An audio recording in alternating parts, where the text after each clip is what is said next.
Hello, rock and roll rebels, and welcome to another episode of Ramble On with Rosie. First off, let me wish y'all a wonderful and happy new year. It is partly because of the new year that I'm a little bit late with this episode, so do forgive me. It's been a hectic last, 10 days or so, as it is, where you're doing everything and nothing in that weird space between Christmas and New Year's. But I am here, and I am doing this. And this week's topic is going to be The Firm. If you are not familiar with The Firm, it is a project that was done by none other than my favorite guitarist and my favorite vocalist, Paul Rodgers of last month's fame, who I did all those episodes on in December, and Jimmy Page, who has a birthday in January but will probably not be getting the full month-long treatment that Paul Rodgers and Bruce Springsteen did last year in their respective birth months. No offense to Jimmy. I could easily do that. I just feel like I can't be totally mono one artist all month too often, otherwise I'd probably end up boring y'all. Anyways, so The Firm was conceived between Rodgers and Page, and then they got other people to join on. And some of the backstory to it was, well, let's go way back. Let's go back about 4 years before the firm started. After Bonzo died, so in September of 1980, when John Bonham, passed from the alcohol overdose, Jimmy didn't touch a guitar for over 18 months. And that's not like a rumor. That's a fact admitted from his own mouth, that he did not play guitar for a year and a half, and was so rusty when he got back to guitar that he was, almost having a little bit of difficulty playing some basic stuff, and, obviously he picked it back up pretty quickly, but it took some workings. So, like, the first thing he did was the Death Wish soundtrack, and then producing the Coda album, which I don't know that there was any particular extra guitar work he had to add to Coda to complete it. It was mainly just, rough leftover tracks from previous eras of Zeppelin's career. But he did compose and perform the music for the Death Wish 2 soundtrack. And then there was this brief almost project with two ex-members of Yes called XYZ, and they did a couple sort of songs together, a couple of sessions, but never really formed or gelled into anything. And then, so we're getting here to, 1984, and I'm not sure if it was in 84 or before, there's no exact date, but he started hanging out with Paul Rodgers.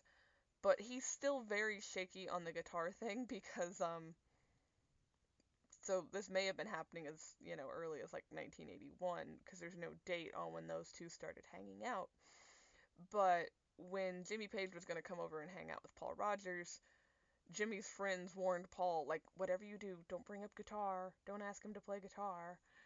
And Paul, being a good friend, one of the first things he does when Jimmy comes over is invites him to jam, which, he wisely decided that rather than treating Jimmy with kid gloves, getting him to get back into the passion of his life, the thing that gives him meaning, his deep love of guitar work, was a good decision, which it turned out to be great. So, like, they've been hanging out, they've been working on a song or two together, not with any intention of starting a band or anything like that, just, to sort of get Jimmy his confidence back. Like, that's a big impetus behind The Firm, was the fact that Paul Rodgers wanted to make sure his friend was okay. Like, he'd seen, like he said in the Light and Shade book by Brad Talinsky in an interview there, he had seen Kossoff give way to, like, drugs and alcohol and depression, and he did not want to see Jimmy go that way. And Jimmy's friends are duly worried about him because he's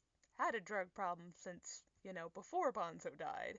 He's depressed because his friend is dead and his, life's work, aka Led Zeppelin, is ended, and so he's kind of a lost puppy. So, his friends are concerned, and Paul sort of took it upon himself to, like, help get Page out of that rut that he was in. I have this completely non-fact-based scenario that I imagined, because one of the other things that got Page out of his funk was playing in the Arms concerts. And so I just pictured the Arms concerts being Clapton, Beck, and Rodgers, like, going down to Jimmy's basement and, like, luring him out slowly with a couple of carrots or something, but like, okay, it's time you saw what the sun looked like. It's been a while, Jimmy. Come out of the cave. Totally not how it happened, but it is a fun comic interpretation of what essentially happened on a, much less comic and, ridiculous level. When I first was reading about Jimmy's funk and the Arms project, which was a big, Clapton's management was a big push behind it. And then, of course, Paul Rodgers singing with them and Jeff Beck being on the Arms tour as well just gave me this delightful mental image of his three buddies coming to rescue him out of the grotto that he had sequestered himself in his Black Depression. But that's what friends are for, is digging you out of a depression, as Jimmy's friends did. So, as I mentioned, the Arms concerts happened. First of all, there were the two in England, and for those, Steve Winwood was the vocalist. But those did so well, they decided to take it on a tour to America, but Steve Winwood couldn't make it to the American tour. He had other obligations. So, like I said, Clapton's management was very strongly involved in, like, the event organizing for the Arms shows. And so they got in touch with Paul to be Jimmy's vocalist. Which, side note here, I've mentioned the Arms concerts in other episodes, but it's Action Against something, I can't remember what the R stands for, but it's basically was a foundation for researching treatment for multiple sclerosis, which Ronnie Lane had in these concerts, were to, like, raise awareness and funds for research and also to pay for some of Ronnie Lane's treatment. So, that side note aside, just so we have a foundation as to what Arms was, they get Paul Rodgers to come on board reluctantly, because part of the reason Paul Rodgers had quit Bad Company, he quit Bad Company in, I want to say it was like 1982. It was after the death of John Bonham, because Jimmy's not the only one who became a recluse. Peter Grant, their manager of Led Zeppelin and also of Bad Company, kind of became a recluse. And because of that, Bad Company didn't really have the person to turn to when disputes arose, and so nobody was there with the authority to convince Paul Rodgers to stay, so he left because he was just burnt out from touring. Was totally road weary. It was like, I'd like to see and spend some time with my children before they're all grown up. Like, I have a wife and kids, and I don't ever get to see them. So that strain caused Rodgers to quit Bad Company. And fearful of reigniting that strain, he wasn't necessarily gung-ho to go on the American Arms tour, but respecting Ronnie Lane as much as he did and the cause, he went ahead and, went for it. So it was, and there's still no, like, plan to make a band. It wasn't until Page got back on the road and sort of realized, people still like me. They still want to see me. It's like, no, duh, you're like literally every kid's guitar hero. Of course they want to still see you, Jimmy. So the shows got him out of his funk a little further, where it's like, oh, it's not just my friends who care about me. My fans still care too. And so that gave him the idea to start a band. However, he ran into the slight problem that Paul Rodgers still wasn't super gung-ho on going on the road, and if you have a band, they kind of expect you to tour. So they laid the groundwork, which was 2 albums, 2 tours, that's it. So any rumors you may read about, like, oh, the firm disbanded because they weren't having the commercial success they wanted or whatever, total BS. You can ask Paul Rodgers, ask Jimmy Page, read multiple quotes by them. It was only ever going to be a 2-album project. I mean, Jimmy Page might have liked to done another album, but it was established at the get-go that it would only be 2 albums and 2 tours.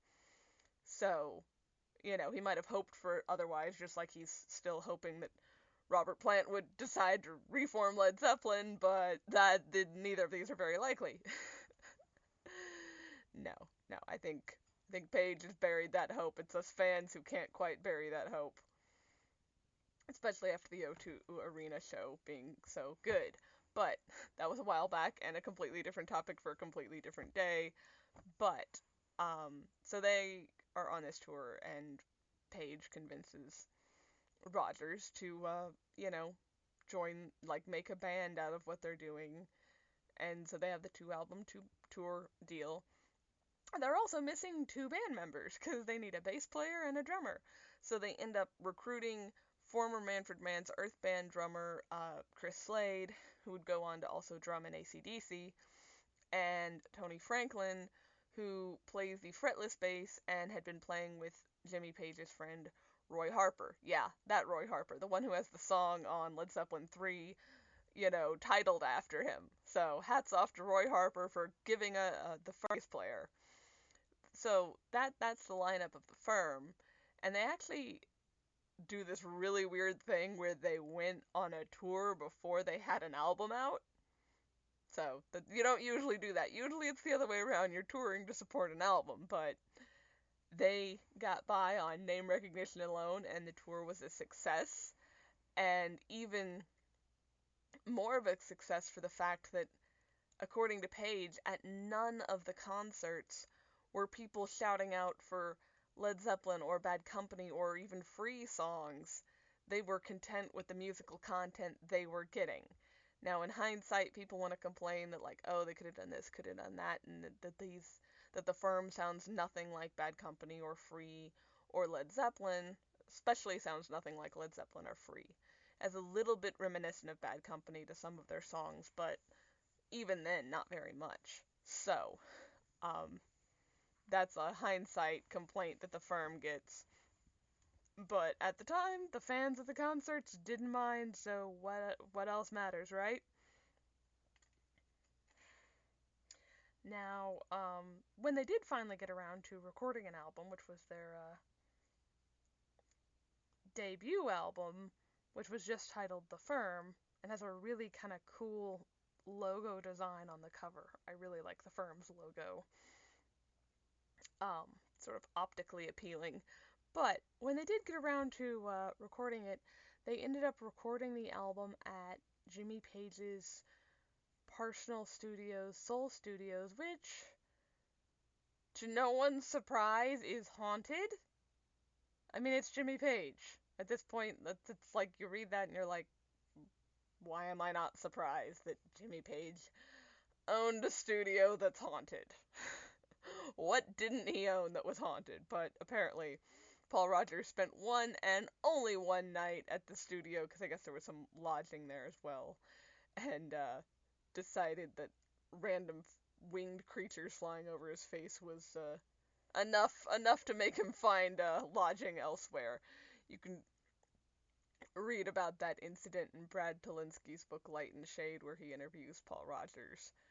That interview may be out there somewhere else. If it is, I'll try and find a link to it and put it on my website, if it's available on an internet article, because it's interesting. Or maybe I'll just take a picture of that particular page in the book to share the anecdote of Paul Rodgers having, the pants scared off of him in his sleep by some strange, mysterious incident at Jimmy Page's totally haunted studios.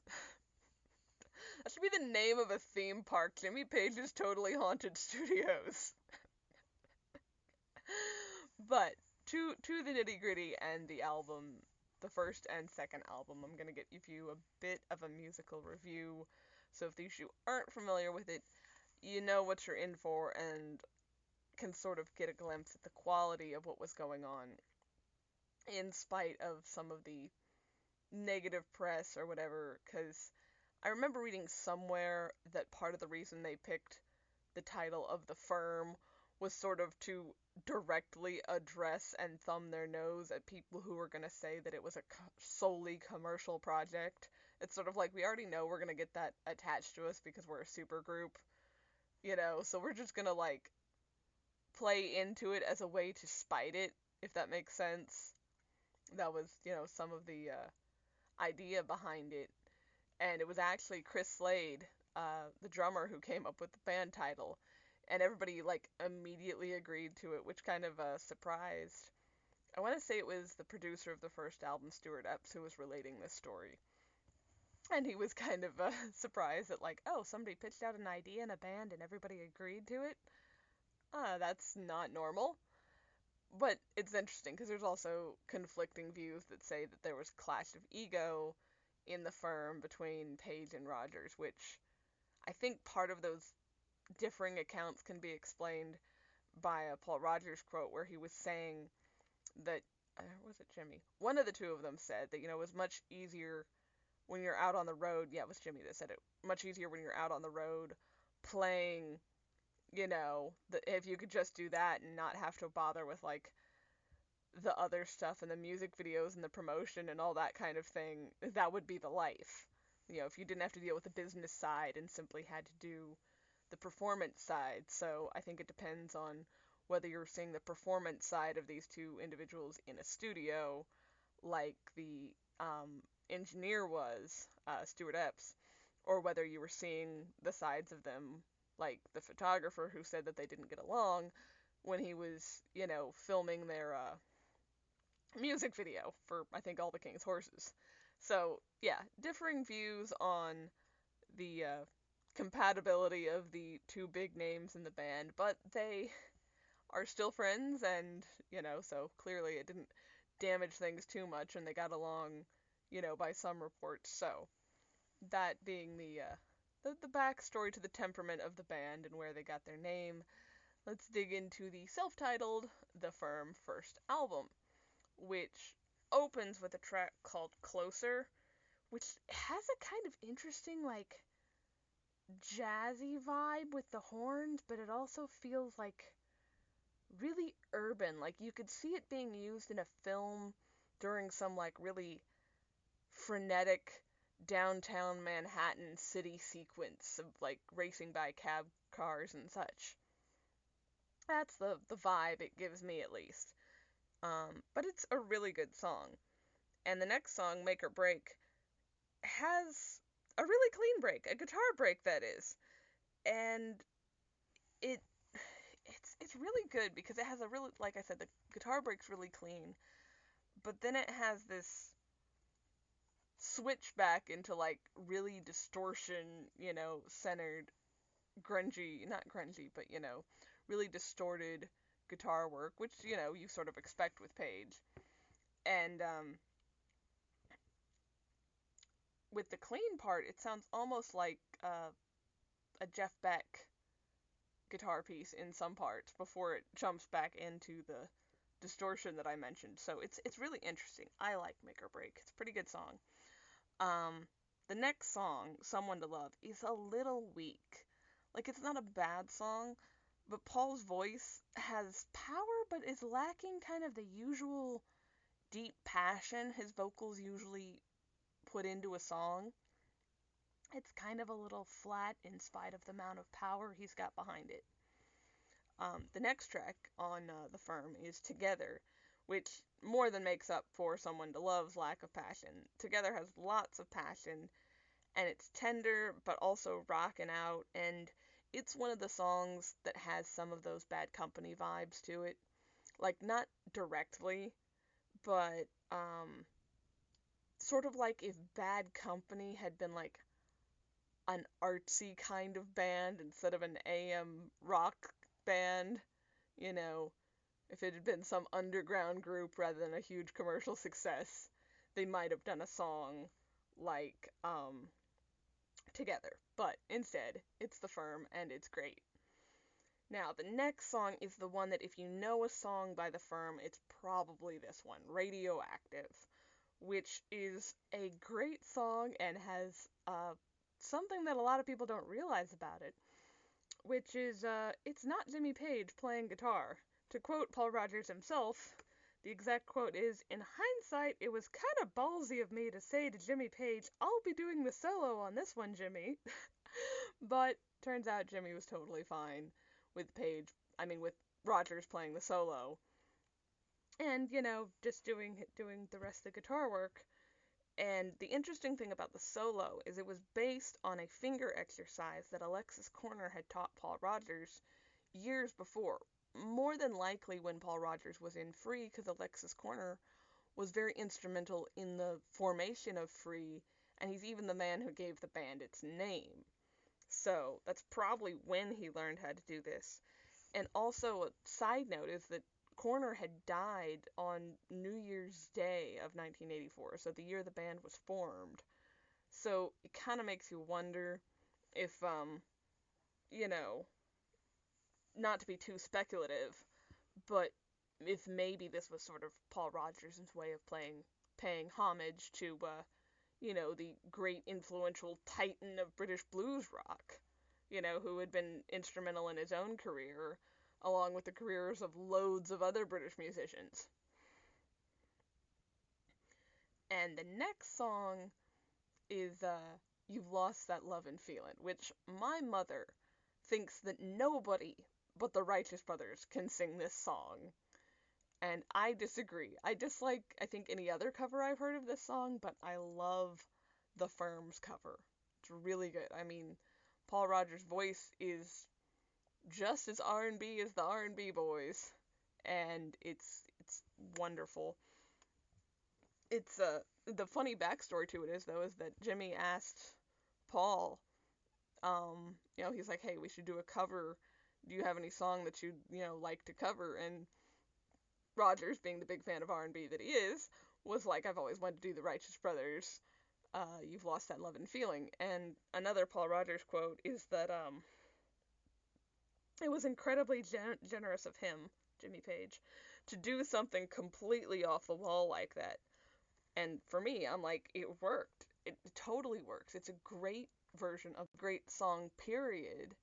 I mean, it's not like the Righteous Brothers wrote it. I'm 98% sure they didn't write this. If I'm wrong, forgive me, but I'm pretty sure the Righteous Brothers did not write You've Lost That Lovin' Feelin'. They aren't known as songwriters. But it's not just a highlight off of the Firm album, though it is one of the best tracks to me. To me, it's far more deep and noteworthy than Radioactive. Not that I dislike Radioactive. But You've Lost That Lovin' Feelin'. It's just got so much soul and depth to it. And it's a highlight of the entire band's career. Like, it's one of their best songs overall off of either album.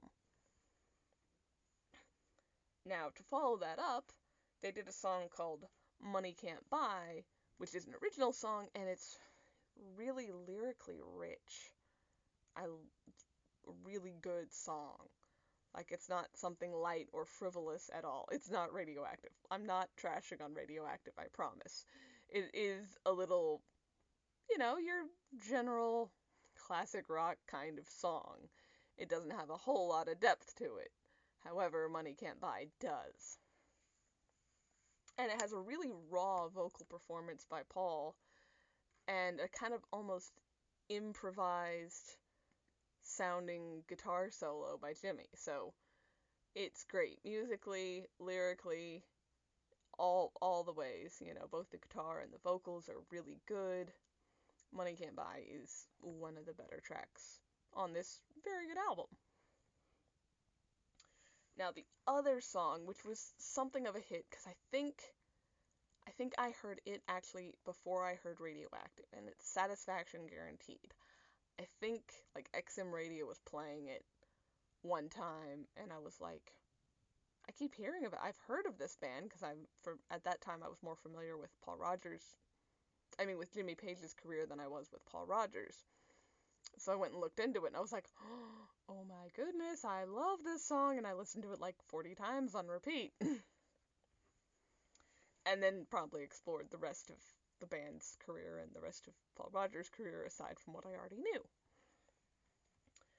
But Satisfaction Guaranteed is just, like I said, for one, it got me hooked on the band, so that says something in of itself. And then it also just, it has a bluesy feel to it, but not in the same way that, like, Free or Bad Company or Zeppelin would have a bluesy, pacing to it. It's its own kind of bluesy. Totally unique to the Firm. And sort of sets the example and mood for the firm's sound. Like, to me, it was a great track to be introduced to the band by. And, like, the melody evokes the somewhat suggestive lyrics, but not in the same way you'd expect a song by Free or Bad Company or Led Zeppelin to do. Like, it's a totally different animal, while still, bearing the fingerprints of the two main contributors. And then the closing track of the album is Midnight Moonlight, which has a very interesting backstory. Midnight Moonlight had started out around the time of Physical Graffiti as this monstrous 19-minute long track that was initially titled the Swan Song. And then Rodgers sort of reluctantly asked Jimmy of, hey, can this song be a little shorter? So the song lost 10 minutes, like the most of us right now would be liking to lose 10 pounds after the, festive consumption of much food. But I think shortening songs is a little easier. Certainly quicker. But they managed to shorten it down to only 9 minutes. And not new for Jimmy Page, but he has it as a song in movements, kind of. Like there's stages to it, kind of like Stairway to Heaven. Not at all musically similar to Stairway to Heaven. There's not the big drum break or the absolutely mind-blistering solo. There are solos and there's drums, but not used in remotely the same way as he did in Led Zeppelin. Like like I was saying before, it's a very unique creature. Like Satisfaction Guaranteed sets the tone musically for the band, which is nothing like a Zeppelin song. So obviously Moonlight, while it moves in progresses in stages like other Jimmy Page songs have previously, mainly thinking of Stairway to Heaven, but other Led Zeppelin songs did as well, it's not like those songs in any direct way whatsoever. Now lyrically in Midnight Moonlight, it's a really good song lyrically. It kind of reminds me of, this is gonna sound weird at first, like I'm saying, if you just look at the lyrics and not anything beyond that, it kind of reminds me of Stevie Van Zant's song Angel Eyes, which sounds like completely ridiculous comparing Steve Rodgers and, not Steve Rodgers, Stevie Van Zant and Paul Rodgers. Sorry, Captain America's not part of this conversation.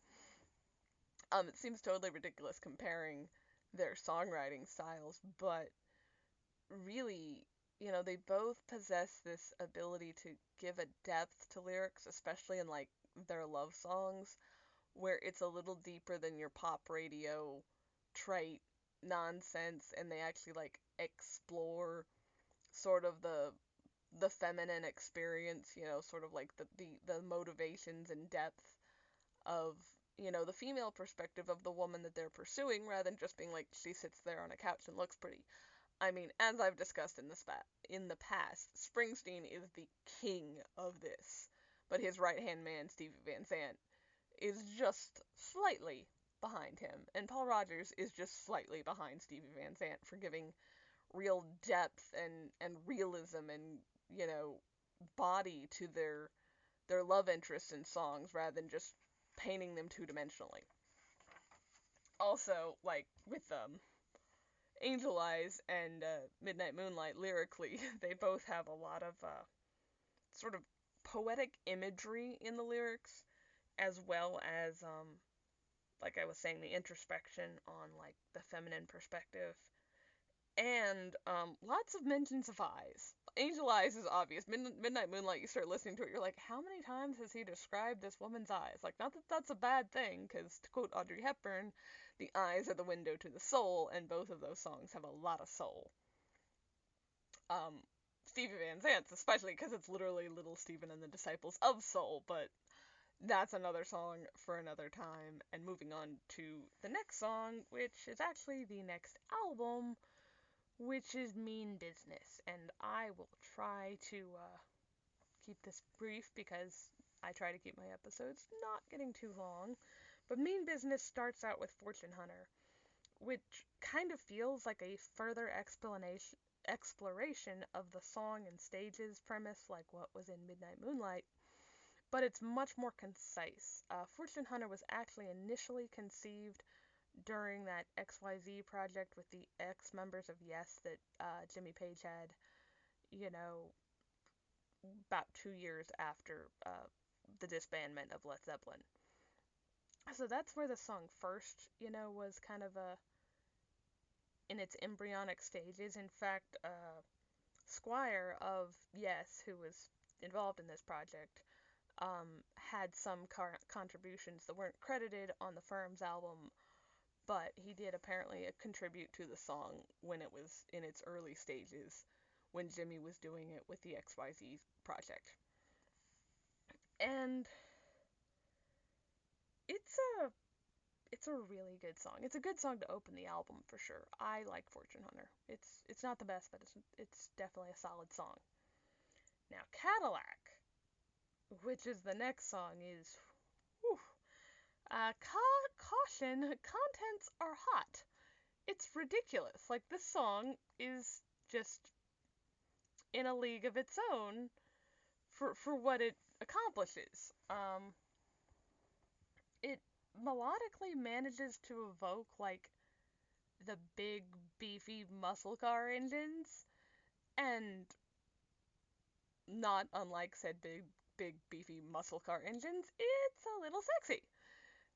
The lyrics really are, do or don't help with that, depending on how you want to look at it. But it is a definitely slow, bluesy groove song. But yet again, it's not slow, bluesy, and groovy in any way similar to Free or Led Zeppelin or Bad Company, even.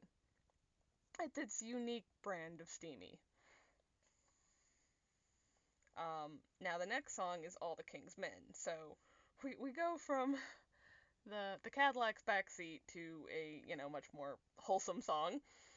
And it's got this really kind of cool synth intro, which just leads you right into the grip of Paul's vocals, which are just astonishing. They're as usual.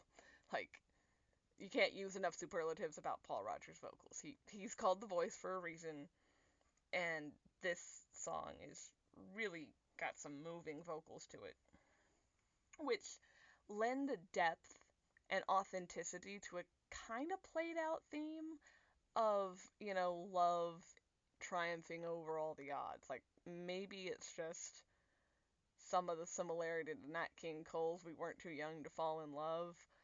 To me, this theme is overplayed to the point that it's very refreshing when somebody can kind of sing it in a way that makes you believe it. And Paul Rodgers certainly does that. And it's a really good track. Now, the next one came off of Paul Rodgers' solo album Cut Loose, which is definitely well worth checking out, and it's called Live in Peace. And it may be the single most, like, gritty and socially conscious song that Jimmy Page has ever put guitar to, his session work accepted, because it's almost impossible to keep up with all the guitar sessions that Jimmy Page played guitar on when he was a session musician. I mean, it's everything from Petula Clark's Downtown to the Goldfinger theme for James Bond. Like, the range is ridiculous, so no one can be expected to keep up with that. I'm not even sure if Jimmy remembers all the things he played on. But that aside, this is definitely one of the most, like, realistic, like I said, socially conscious songs that Jimmy's ever put guitar to. It's got way more depth than, a lot of songs. Not that I mind songs that aren't deep, but it's kind of interesting when somebody who doesn't usually have a really deep song, ends up putting one out, which this song definitely is. And part of it with the music, I feel like it was helpful that Jimmy Page had done the soundtrack for Death Wish 2, thus getting him in sort of more of a stark, gritty, less self-indulgent mindset, which, I mean, this song has some kind of stark, gritty themes, so I think the Death Wish 2 soundtrack kind of helped him, to have something to draw off of for this kind of theme, because it's not the usual, sex, drugs, and rock and roll kind of stuff going on in Live in Peace. It's much more, deep and conscious than that. After Live in Peace, you get Tear Down the Walls. So we go from peace to violence. No, Tear Down the Walls is not a violent song, but it's not a great song either. It's one, it kind of is a little flat, especially compared to the rest of this album, because personally for me, I almost like Mean Business more than I do the debut album. It's got sort of more of a cohesiveness to it, and all the songs pretty much are good, except for Tear Down the Walls is not as good as the rest of the songs. I'm not saying it's bad, but it's not as good, personally at least. I mean, there is like a little bit of vocal harmony at the end, which kind of makes it interesting, but it's, just so-so. The next song is, Dreaming, and it is just, the intro pulls you in, and then Paul Rodgers' vocals make sure you stay, because it's just got a lot of power, and his voice is like both smooth and rough at the same time. It's like I've observed over my taste in, vocalists, especially male lead vocalists, is that I like my singers to have voices like I like my whiskey, which is like I want it smooth, but obviously whiskey's always gonna have like a rough edge to it a little bit. So like I want it smooth but with character and a little bit of like rough edges, which is very much Paul's vocal style and very much why I like it, and also why this song is a really good example of that particular style of singing. It's also an almost like cheery song. It's really upbeat, which a lot of the songs, aren't necessarily are, because they're in like this deep, groove some of the time. So finding just a really upbeat song is, kind of fun.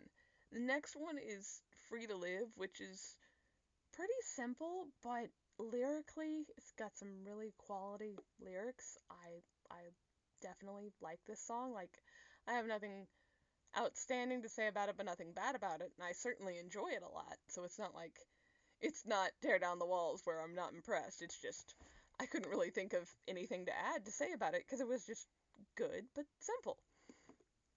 And the closing track is Spirit of Love, which is great melodically, wonderful lyrically. I love the song. The lyrics, I have found them very inspirational at times, and it's a standout track for the band's whole career.